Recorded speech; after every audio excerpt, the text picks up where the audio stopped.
Hello everyone and welcome to another video. Now initially I was confused about the Elder Scrolls Skyrim Anniversary Edition. I didn't realise that the game actually gets updated to a newer version regardless of whether you pay for the anniversary update or not.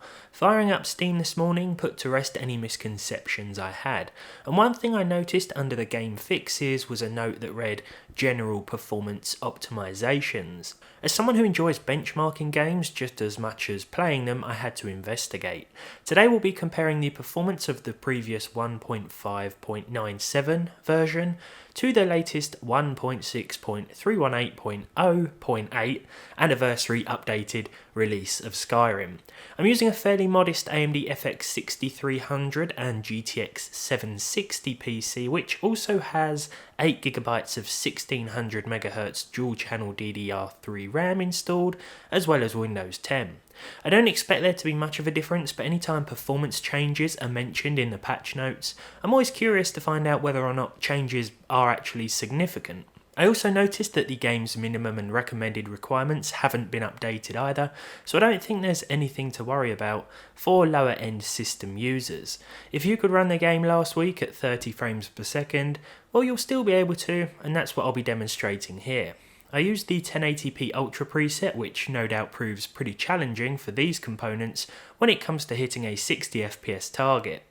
The first test was conducted in Riverwood, whereby I followed the same route in both versions of the game. The pre-anniversary edition performed a little better here by a small margin. If I didn't have the frame rate counter on, I wouldn't have noticed these differences. Moving on to the beautiful area outside of Whiterun now, and I've got to say this is one of my favourite in-game areas. I don't know what it is about it, but it just looks really nice with all the wildlife that spawns here. There were absolutely no discernible differences with performance here either. This was closer than ever, and both the pre-anniversary and anniversary patches perform the same on this FX and GTX combination.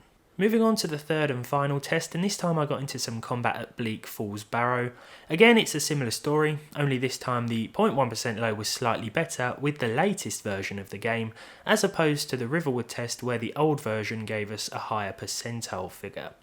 Just like the first test though, the results weren't too dissimilar, and we were of course doing slightly different things this time around. I guess you could say it's more akin to a real world experience where if you loaded up the same save, after updating your game, well, you might get into combat in a slightly different way, or you might take a slightly different route, and if there were going to be any significant performance changes, you'd notice them regardless, but in this case, no.